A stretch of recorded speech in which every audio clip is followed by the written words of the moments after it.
O último relato da Babilônia, a profecia de Daniel sobre os impérios. Você já se perguntou por que os grandes impérios caem? Não estamos falando apenas de guerras, traições ou economia, mas de algo muito mais profundo, de uma profecia, escrita há mais de 2.600 anos.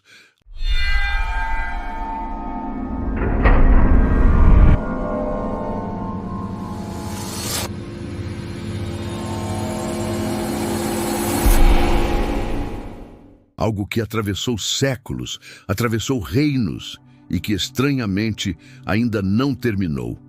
Hoje, você vai ouvir o que foi dito por um prisioneiro. Em uma terra de deuses pagãos, onde o ouro era adorado e os homens eram tratados como deuses.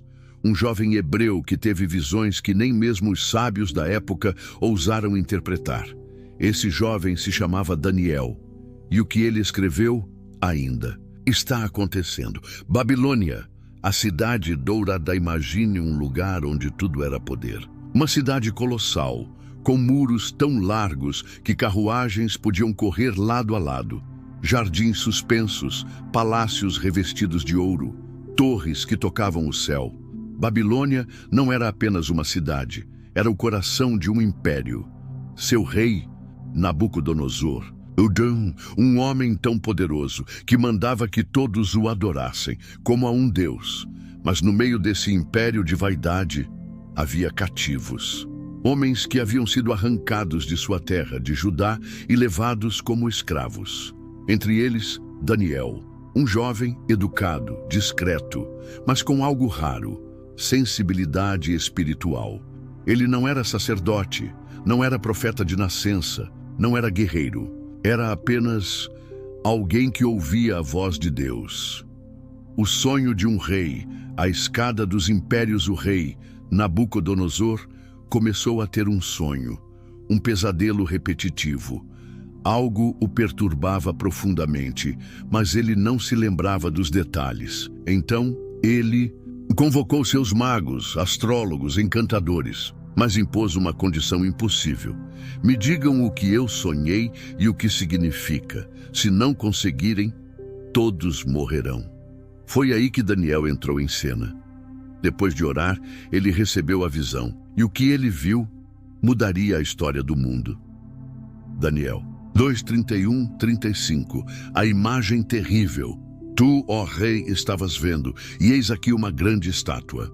Essa estátua, que era imensa e de extraordinário esplendor, estava em pé diante de ti, e a sua aparência era terrível.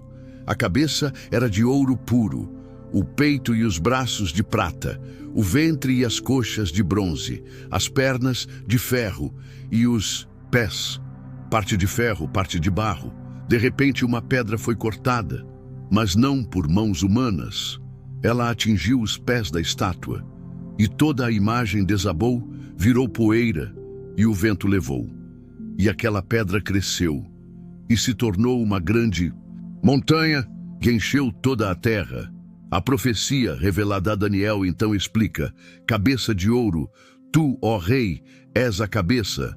Babilônia, peito de prata, um reino inferior ao teu virá, ventre de bronze, um terceiro domínio que governará toda a terra. Pernas de ferro, um quarto reino forte como ferro, pés de ferro e barro, um reino dividido, frágil, mas ainda com vestígios de força. E a pedra cortada sem mãos é o reino de Deus, que virá e destruirá todos os reinos humanos. O silêncio caiu sobre o salão. Nenhum homem ali, nem mesmo os mais antigos, tinham ouvido algo assim. O rei Nabucodonosor se prostrou diante de Daniel e declarou: o teu Deus é o Deus dos deuses. Mas a Babilônia não se curvaria tão fácil.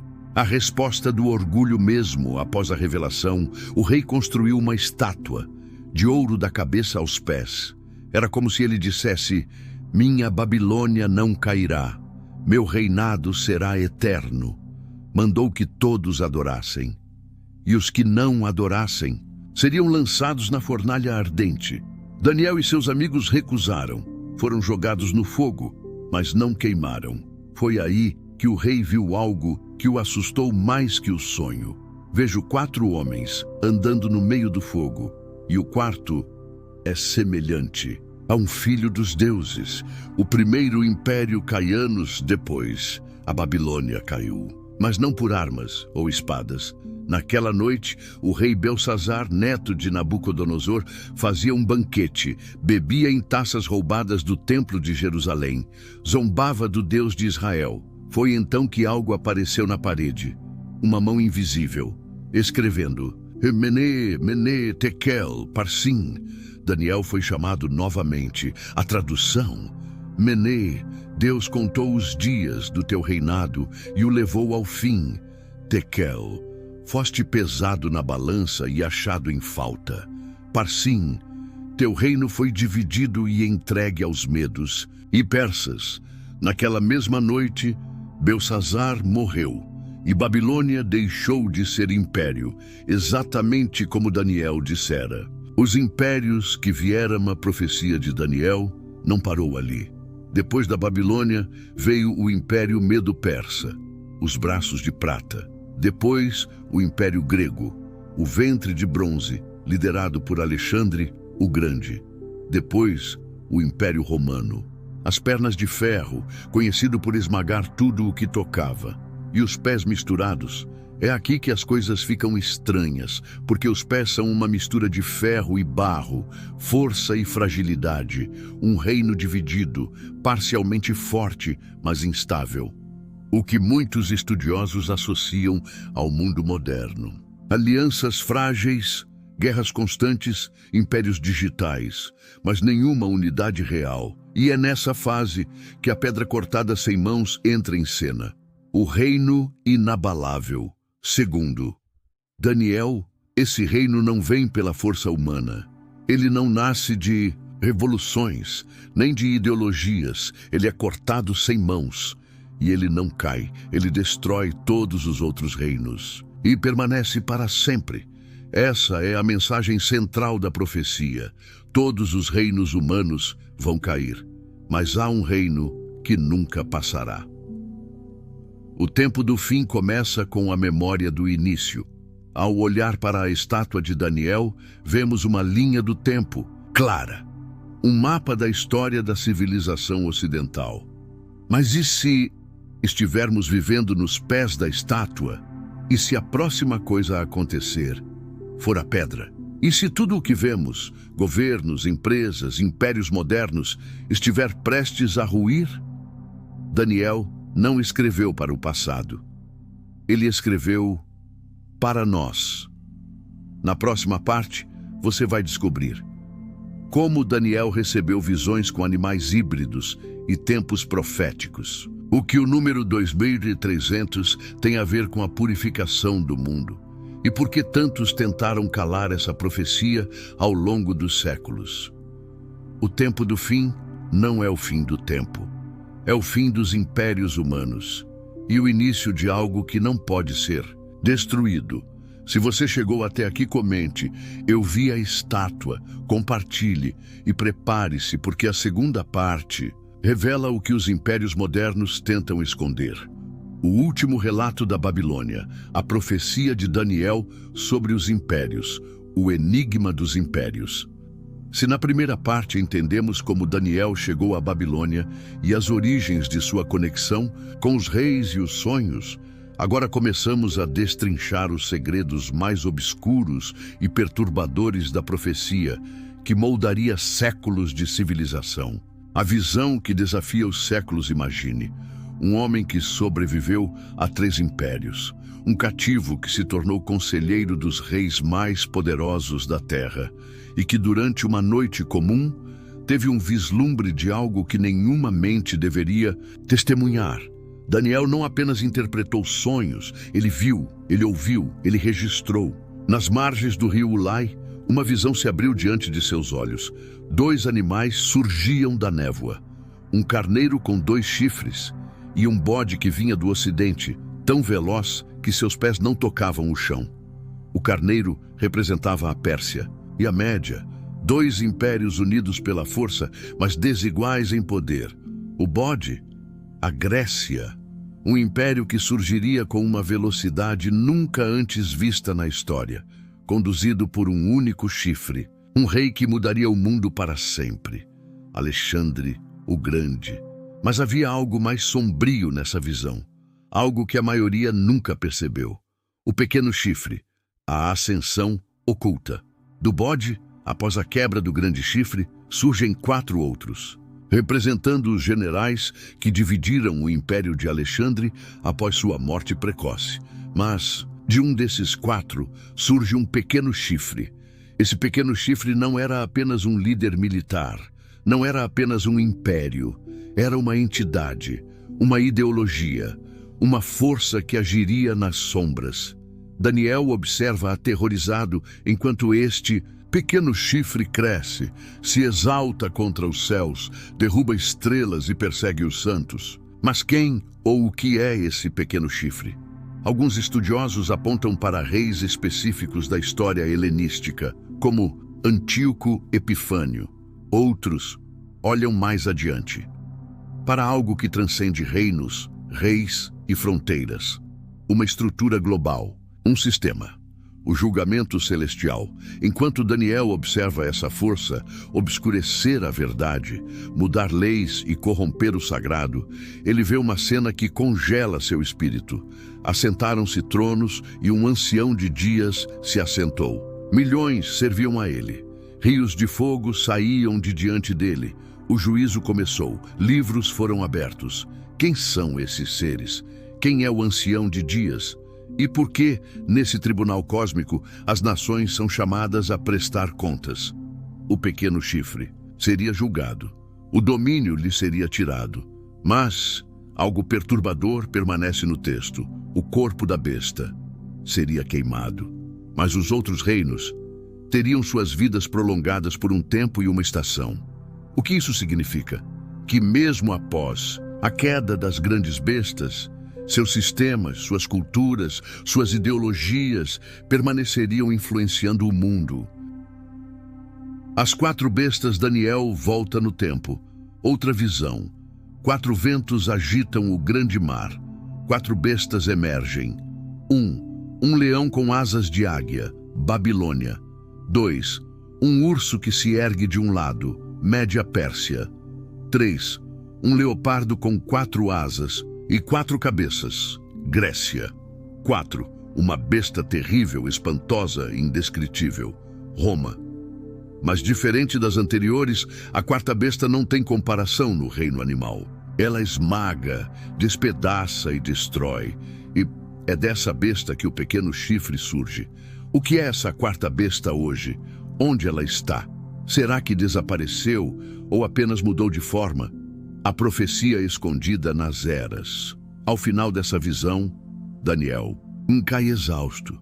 A revelação é tão intensa, tão pesada, que ele adoece. Ele vê os impérios passarem, ele vê guerras, ele vê religiões surgindo e sendo corrompidas.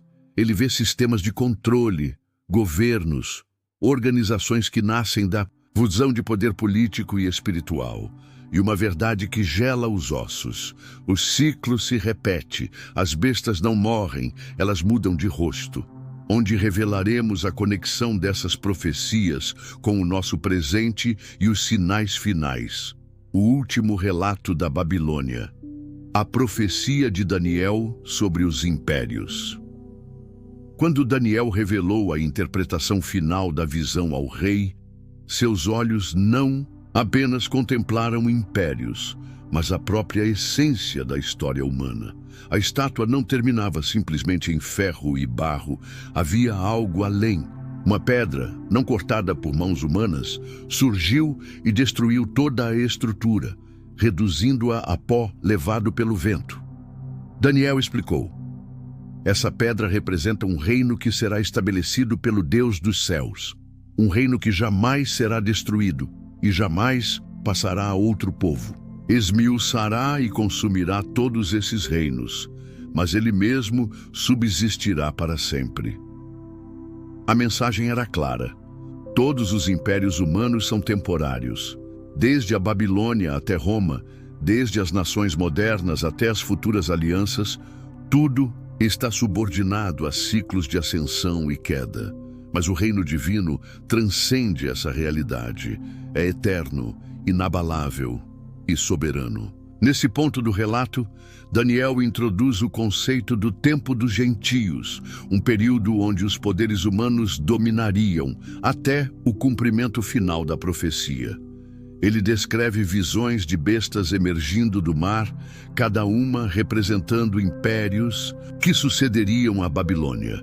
Primeira besta, um leão com asas de águia, novamente referência à própria Babilônia. Segunda besta, um urso, levantado de um lado com 3 costelas na boca, representando a Pérsia, que dominaria 3 grandes regiões. Terceira besta, um leopardo com 4 asas e 4 cabeças. O Império Grego, dividido após a morte de Alexandre o Grande. Quarta besta, terrível, espantosa, com dentes de ferro e 10 chifres. Uma alusão ao Império Romano, que se desdobraria em 10 reinos. Mas então surge um pequeno chifre, com olhos de homem e boca arrogante. Este símbolo aponta para um poder futuro, um sistema que se levantará com características tanto políticas quanto espirituais, desafiando diretamente a soberania divina. Daniel treme. Suas visões são intensas, mas no meio do juízo, ele vê como o Filho do Homem, vindo com as nuvens dos céus, recebendo domínio, glória e um reino que jamais passará.